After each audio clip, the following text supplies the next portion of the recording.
अस्सलाम वालेकुम everyone. So in this video we are going to start the cardiac tumours. ठीक है, अब कार्डिक ट्यूमर्स जो होते हैं ना मेनली ये बिनाइन ट्यूमर्स भी हो सकते हैं और मैलिग्नेंट ट्यूमर्स भी हो सकते हैं। ठीक है, अब बिनाइन ट्यूमर्स जो होते हैं ये इसको हम कहते हैं प्राइमरी कार्डिक ट्यूमर्स। ठीक है, अब प्राइमरी कार्डिक ट्यूमर्स जो होते हैं ना ये लेस कॉमन होते हैं, मतलब क्योंकि जो हार्ट के सेल्स होते हैं ना वो परमानेंट सेल्स होते हैं। ठीक है, मतलब वो डिवाइड नहीं कर सकते, एक बार डेथ हो गई तो वो दोबारा नहीं बनेंगे। ठीक है, तो इसमें क्या होता है कि हार्ट के सेल्स रैपिडली डिवाइड कर ही नहीं सकते, क्योंकि जब हम लोग ट्यूमर्स की या न्यूप्लेजिया की डेफिनेशन करते हैं तो हम कहते हैं कि growth of cell in uncoordinated way even after cessation of the signal. ठीक है, तो कार्डिक सेल्स जो हैं वो तो अनकोऑर्डिनेटेड वे में ग्रोथ उनकी हो ही नहीं सकती, because they are the permanent cells. ठीक है, अच्छा, तो प्राइमरी कार्डिक ट्यूमर्स जो होते हैं वो बहुत लेस कॉमन होते हैं। ठीक है, अब हमारे पास जो कार्डिक ट्यूमर्स होते हैं ना जो मेटास्टेसाइज करते हैं ना,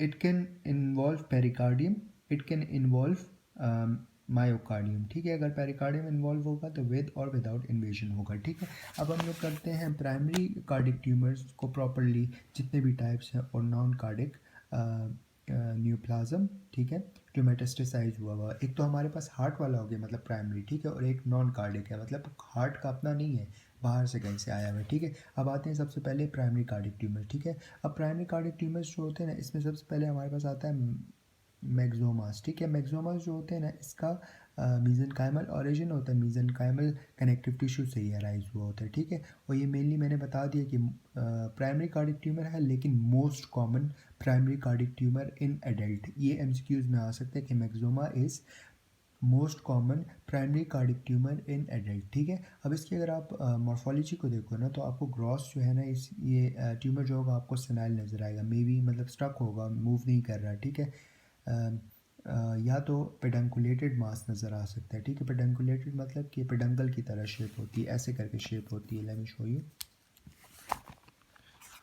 ऐसे करके। ठीक है, अब पेडंकुलेटेड होता है ना तो पेडंकुलेटेड एक साइड से अटैच होता है हार्ट की वॉल्स के साथ, और दूसरा जो होता है ना ये क्या करता है कि जो हार्ट की हमारे पास वैल्व्स होती है ना तो उसकी ऑब्स्ट्रक्शन कॉज कर सकता है। बुक में एक वर्ड यूज़ किया हुआ है, रैकिंग बॉल इफेक्ट होता है, मतलब कि बिल्कुल जो रैकिंग बॉल्स जिस तरह नहीं होते उसकी तरह जो है ना एक स्ट्रक्चर होता है और जाके वॉल्स को ऑब्स्ट्रक्ट कर देता है। ठीक है, इसके अलावा ये ग्लोबुलर भी हो सकते हैं, हार्ट शेप भी हो सकते हैं, मैक्सॉइड्स भी हो सकते हैं, पेपिलरी भी हो सकते हैं। दोबारा बताता हूँ, मतलब या तो स्टक होते हैं मतलब मूव नहीं कर सकते, या तो पेडंकुलेटेड होते हैं और ऑब्स्ट्रक्शंस कॉज करते हैं मतलब मूव कर सकते हैं। इसके अलावा या तो ये वो होते हैं हार्ड होते हैं, या तो ये जेलेटिनियस होते हैं जिसको आप मैक्सॉइड कहते हो। पेपिलरी मतलब कि पेपिलरी प्रोसेस की तरह भी हो सकते हैं। ठीक है, अच्छा, अगर आप इसकी माइक्रोस्कोपिकली आप इसको देखो तो स्टिलेट होता है।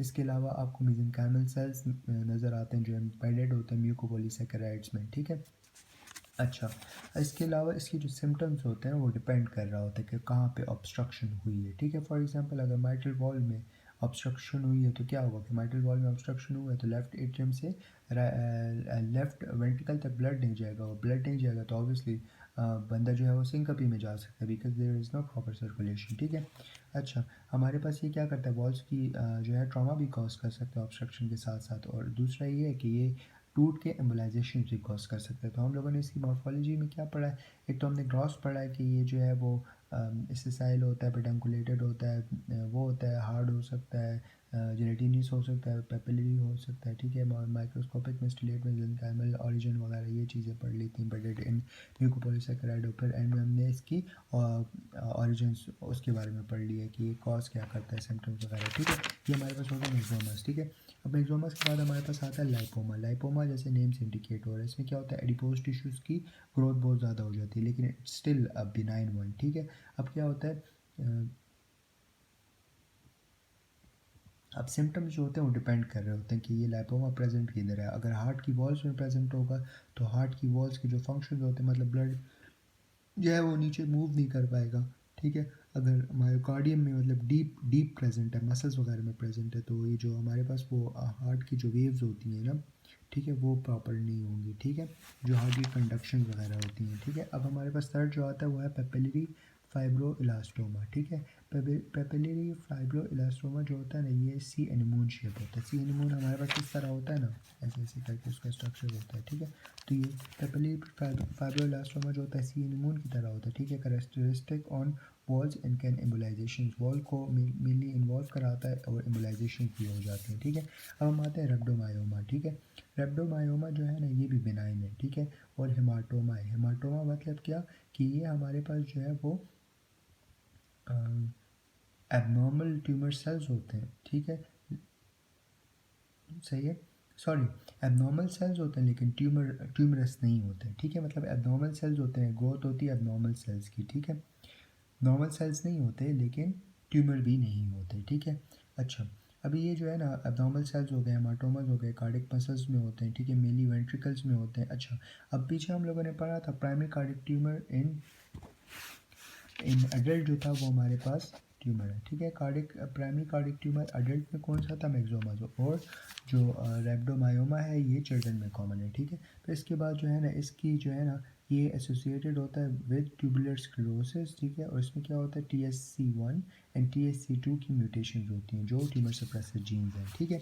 अब अगर आप रेब्डोमायोमा की मॉर्फोलॉजी को देखें ना, तो आपको नज़र आता है ग्रे वाइटिश मास नज़र आता है। इसके अलावा ग्रे वाइटिश मास जो होता है वो, एक मिनट,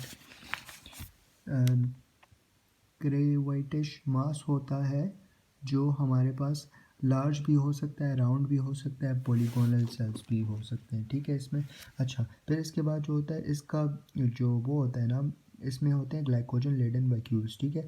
जो ग्लाइकोजन लेडन वैक्यूल्स होते हैं ना, वो साइटोप्लाज्म की वजह से सेपरेट हुए होते हैं, ठीक है। That's it. अच्छा, ये हो गया। इसके अलावा हमारे पास जो बिनाइन कार्डिक ट्यूमर्स है ना, उसमें एंजियोसार्कोमा भी आ जाता है, ठीक है। इसके अलावा रेब्डोमायोसार्कोमा वगैरह भी आ जाता है। क्या क्या हम लोगों ने बिनाइन कार्डिक ट्यूमर्स में पढ़ा है, एक तो हमने पढ़ा है myxomas, lipomas, papillary fibroelastoma, and then we can have the rhabdomyoma, angiosarcoma और रेब्डोमायोसार्कोमा, ठीक है। अब हम आते हैं नॉन कार्डिक न्यूप्लाज्म्स जो मेटास्टेसाइज होकर आए होते हैं, ठीक है। जो मेटास्टेसिस ट्यूमर होता है ना हार्ट में, ये सबसे ज़्यादा कॉमन होता है, ठीक है। अब ये इसमें कौन कौन से ट्यूमर्स होते हैं जो मेटास्टेसाइज करके हार्ट को डैमेज कर सकते हैं, मतलब हार्ट में मेटास्टेसाइज करके ट्यूमर कॉज कर सकते हैं। तो लंग्स ट्यूमर्स जो हैं वो कॉज कर सकते हैं, लंग कैंसर जो है उसकी वजह से हार्ट में मसला आ सकता है, ट्यूमर्स आ सकते हैं। लिम्फोमास वगैरह, ब्रेस्ट ट्यूमर्स हो गए, ल्यूकीमियाज हो गए, मेलानोमाज हो गए, लिवर कैंसर वगैरह हो गया, इसकी वजह से जो है वो कॉज हो सकता है, ठीक है। अब हमारे पास ना अगर ये लिम्फेटिक सिस्टम के ज़रिए ट्यूमर आया है ना और स्प्रेड हुआ है हार्ट में ना, तो ये क्या कॉज करेगा, पेरिकार्डाइटिस कॉज करेगा और पेरिकार्डियल इन्फ्यूजन्स कॉज करेगा, ठीक है। और अगर ब्लड के ज़रिए आया है तो ये जो है मायोकार्डियम में जाएगा, मायोकार्डाइटिस वगैरह और मैनिफेस्टेशन देगा। That's it, thank you.